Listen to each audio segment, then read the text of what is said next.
অনুরোধ করলাম, আমার অবস্থাটা বললাম এবং পুলিশকে খবর দিতে বললাম। সালাহউদ্দিন আহমেদ বাংলাদেশ জাতীয়তাবাদী দলের একজন রাজনীতিবিদ, সাবেক যোগাযোগ প্রতিমন্ত্রী এবং কক্সবাজার ১ আসনের সাবেক সংসদ সদস্য। তিনি দলের মুখপাত্র ছিলেন। বর্তমানে তিনি বিএনপির জাতীয় স্থায়ী কমিটির সদস্য হিসেবে কাজ করছেন। ২০১৫ সালের ২৫ মার্চ ঢাকার উত্তরা থেকে তিনি অপহৃত হন এবং ২ মাস পরে ভারতে শিলং শহরে অপহরণকারীরা ছেড়ে দেন। প্রাথমিক জীবন। সালাহউদ্দিন আহমেদ ১৯৬২ সালের ৩০ জুন কক্সবাজার জেলার তৎকালীন বৃহত্তর চকরিয়া উপজেলার পেকুয়া ইউনিয়নের ঐতিহ্যবাহী সিকদার পাড়া গ্রামে সম্ভ্রান্ত মৌলভী পরিবারে জন্মগ্রহণ করেছিলেন। তার পিতার নাম মৌলভী ছাইদুল হক ও মাতার নাম বেগম আয়েশা হক। তার পিতামহ ছিলেন মৌলভী আব্দুল আলী ও মাতামহ ছিলেন হাকিমন। তিনি প্রাথমিক পর্যায়ের পড়ালেখা শেষ করে কিশোর সালাহ উদ্দিন আহমদ পেকুয়ার শিলখালী উচ্চ বিদ্যালয় হতে রেকর্ড সংখ্যক নম্বর পেয়ে ১৯৭৭ সালে এসএসসি পরীক্ষায় উত্তীর্ণ হন। চট্টগ্রাম সরকারি কলেজ থেকে ১৯৭৯ সালে কৃতিত্বের সাথে তিনি এইচএসসি পরীক্ষায় উত্তীর্ণ হন। ঢাকা বিশ্ববিদ্যালয়ে আইন বিভাগে ভর্তি হন ১৯৮০ সালে। ঢাকা বিশ্ববিদ্যালয় থেকে ১৯৮৪ সালে এলএলবি সম্মান ও ১৯৮৬ সালে এলএলএম পরীক্ষায় উত্তীর্ণ হয় কৃতিত্বের সাথে। একই সাথে বাংলাদেশ বার কাউন্সিলে পরীক্ষা দিয়ে অ্যাডভোকেটশিপ সনদ লাভ করেন। কর্মজীবন ও রাজনীতি। ঢাকা বিশ্ববিদ্যালয়ে অধ্যয়নকালে তিনি জাতীয়তাবাদী ছাত্রদলের কেন্দ্রীয় নির্বাহী কমিটির সহসভাপতিসহ সফলতার সাথে আরও বিভিন্ন পদে গুরুত্বপূর্ণ দায়িত্ব পালন করেন। কিছুদিন জাতীয়তাবাদী ছাত্রদলের কেন্দ্রীয় কমিটির ভারপ্রাপ্ত সভাপতি হিসাবেও দায়িত্ব পালন করেছেন। ছাত্রদলের দায়িত্বে থাকাকালে স্বৈরাচারী সরকারের রোশান লেপোর্ডে গ্রেপ্তার হয়ে জেল খেটেছেন অনেকবার। সরকারি চাকরির বাংলাদেশের সবচেয়ে গৌরবময় ও বুনিয়াদী ক্যাডার হিসাবে পরিচিত সপ্তম বিসিএস পরীক্ষায় ১৯৮৫ সালে অংশ নিয়ে বিসিএস প্রশাসন ক্যাডারে উত্তীর্ণ হন। ১৯৮৮ সালের ১৫ ফেব্রুয়ারি তিনি বিসিএস প্রশাসন চাকরিতে যোগদান করেন। বগুড়া জেলা প্রশাসনে সিনিয়র সহকারী সচিব হিসাবে দায়িত্ব পালনকালে ১৯৯১ সালে তিনি তৎকালীন সরকারের প্রধানমন্ত্রী বেগম খালেদা জিয়ার সহকারী একান্ত সচিব এপিএস হিসাবে যোগ দেন। ১৯৯৬ সালের জানুয়ারিতে এই সরকারি চাকরি থেকে ইস্তফা দেন। সালাহ উদ্দিন আহমদ তখন থেকে সক্রিয়ভাবে রাজনীতিতে নেমে পড়েন। এরপর ষষ্ঠ, সপ্তম ও অষ্টম জাতীয় সংসদ নির্বাচনে অংশ নিয়ে তিনি কক্সবাজার ১ চকরিয়া পেকুয়া থেকে বিজয়ের হ্যাট্রিক করে জাতীয় সংসদ সদস্য নির্বাচিত হন। একটানা ৩ বার কক্সবাজার ১ আসনে সংসদ সদস্য নির্বাচিত হয়ে তিনি রেকর্ড সৃষ্টি করেন। সপ্তম ও অষ্টম জাতীয় সংসদ নির্বাচনে তিনি বিপুল ভোটের ব্যবধানে প্রতিদ্বন্দ্বী প্রার্থীকে পরাজিত করেন। অষ্টম সংসদ নির্বাচনের পর ৪ দলীয় জোট দেশনেত্রী বেগম খালেদা জিয়ার নেতৃত্বে সরকার গঠন করলে সালাহ উদ্দিন আহমদ ২০০১ সালের ১০ অক্টোবর মন্ত্রিপরিষদে যোগাযোগ প্রতিমন্ত্রী নিযুক্ত হন। পাশাপাশি কক্সবাজার জেলার ইনচার্জ মিনিস্টার হিসাবেও দায়িত্ব পালন করেন তিনি। সালাহ উদ্দিন আহমদি একমাত্র রাজনীতিবিদ যিনি যোগাযোগ প্রতিমন্ত্রী হয়ে স্বাধীনতাত্তর কক্সবাজার জেলা থেকে সর্বপ্রথম মন্ত্রী হয়েছেন। সালাহ উদ্দিন আহমদ বৃহত্তর চকরিয়া থেকে কিছু অংশ আলাদা করে ২০০২ সালের ২৭ ফেব্রুয়ারি পেকুয়া নামক একটি আলাদা উপজেলা প্রতিষ্ঠা করেন। তিনি পেকুয়ায় প্রয়োজনীয় সকল অবকাঠামো, আধুনিক স্থাপনা ও উন্নয়ন করেছেন পরবর্তী ৪.৫ বছরে, যা এখন দৃশ্যমান ও সুফল ভোগ করছে সকলে। ২০০৭ সালের ৬ ফেব্রুয়ারি থেকে ২ বছর ২ মাস 111 সরকারের কারাগারে বন্দী থেকে ২০০৯ সালের ২৯ মার্চ তিনি কারামুক্ত হন।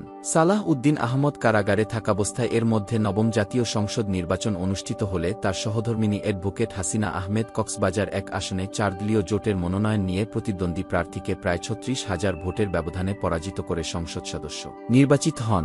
সালাহ উদ্দিন আহমদ ১৯৯৬ সালে প্রথমে কক্সবাজার জেলা বিএনপির আহ্বায়ক এবং পরে পরপর দুবার কাউন্সিলের মাধ্যমে কক্সবাজার জেলা বিএনপির সভাপতি নির্বাচিত হন। পরে ২০১০ সালে বিএনপির জাতীয় কাউন্সিলে সালাহ উদ্দিন আহমদ কেন্দ্রীয় নির্বাহী কমিটির যুগ্ম মহাসচিব নির্বাচিত হন।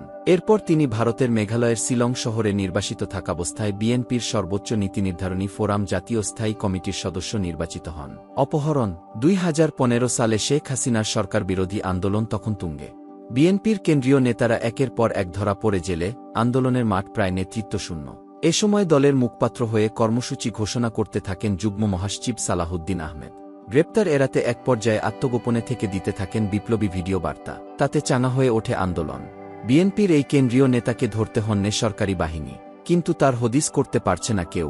শেখ হাসিনার সরকারের মন্ত্রী এবং দলের নেতারা তাকে কটাক্ষ করেন এই বলে, তালেবানের মতো তোরাবোরা পাহাড় থেকে ভিডিও বার্তা দিচ্ছেন সালাহউদ্দিন। জঙ্গি তকমা দিতেও ছাড়েননি তারা। পুরো রাষ্ট্রযন্ত্র লেগেছে তার পেছনে। বেশি দিন নিজেকে গোপন রাখতে পারেননি দলের দুঃসময়ের এই মুখপাত্র। 2015 সালের 10 মার্চ তাকে ট্র্যাক করে ফেলে পুলিশের গোয়েন্দা বিভাগ। সেদিন রাত 9:30টায় উত্তরার 3 নম্বর সেক্টরের একটি বাসা থেকে তাকে তুলে নিয়ে যায় তারা। এরপর আর কোনো খোঁজ নেই তার। গুম করা হয়েছে নাকি ইতিমধ্যে ইলিয়াসের ভাগ্য বরণ করতে হয়েছে তাকে, এ নিয়ে তখন সারা দেশে উদ্বেগ কানাঘুষা। কিন্তু রাখে আল্লাহ মারে কে? 22টি দিন অজ্ঞাত স্থানে গুম থাকার পর একই বছরের 11 মে মেঘালয়ের শিলং শহরে সালাহুদ্দিনকে সর্বপ্রথম মানসিক বিপর্যস্ত অবস্থায় ভারতের মেঘালয় রাজ্যের শিলং এর গলফ লিঙ্ক মাঠে পাওয়া যায়। তখনও ভোর রাত। বিপর্যস্ত সালাহুদ্দিনকে উদ্ধার করে স্থানীয় পুলিশ।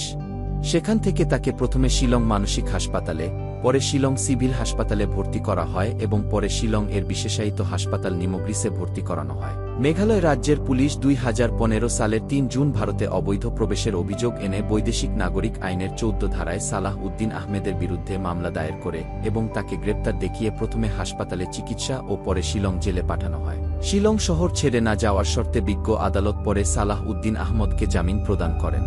তখন থেকে নির্বাসিত অবস্থায় দীর্ঘ 4 বছরেরও বেশি সময় ধরে খাসিয়া খ্রিস্টান অধ্যুষিত এলাকা শিলং শহরে বিনজপুর সানরাইজ গেস্ট হাউস নামক একটি দোতলা ভাড়া বাড়িতে তিনি বসবাস করে মামলা পরিচালনা করে আসছেন।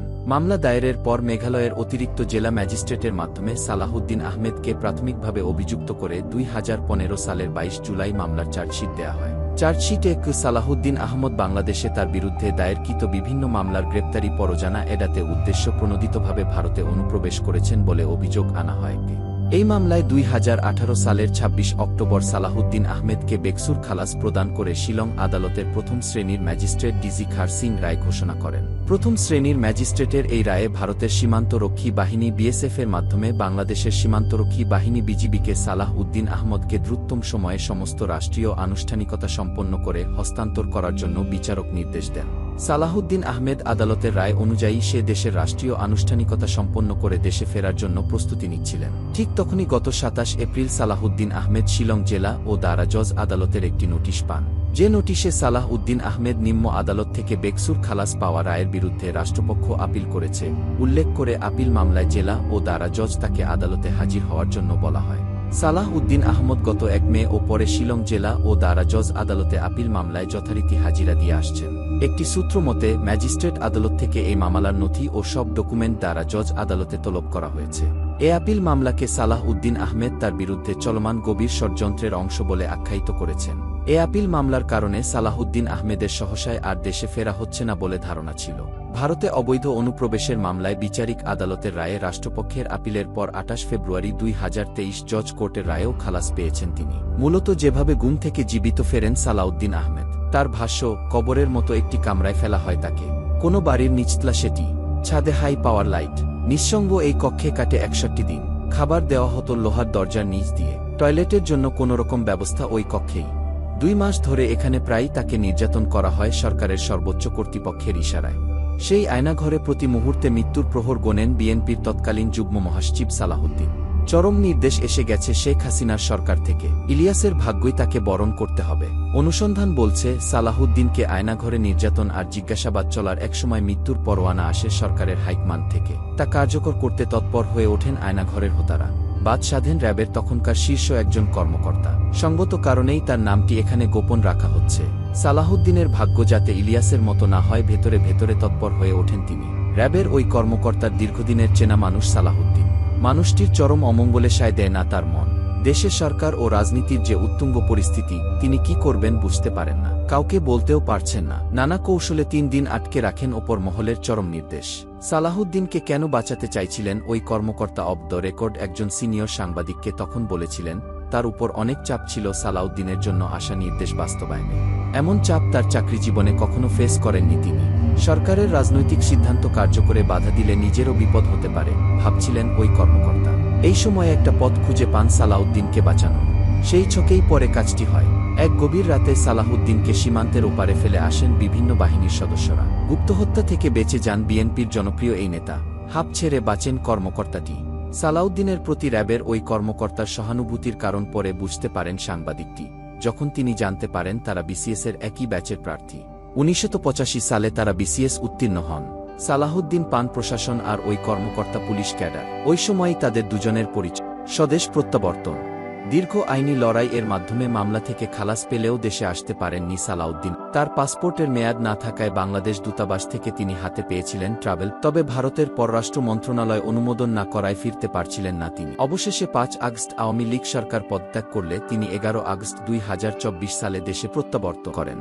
বন্ধুরা, এটাই ছিল গুম ফেরত সালাউদ্দিন আহমেদের সংক্ষিপ্ত জীবনী।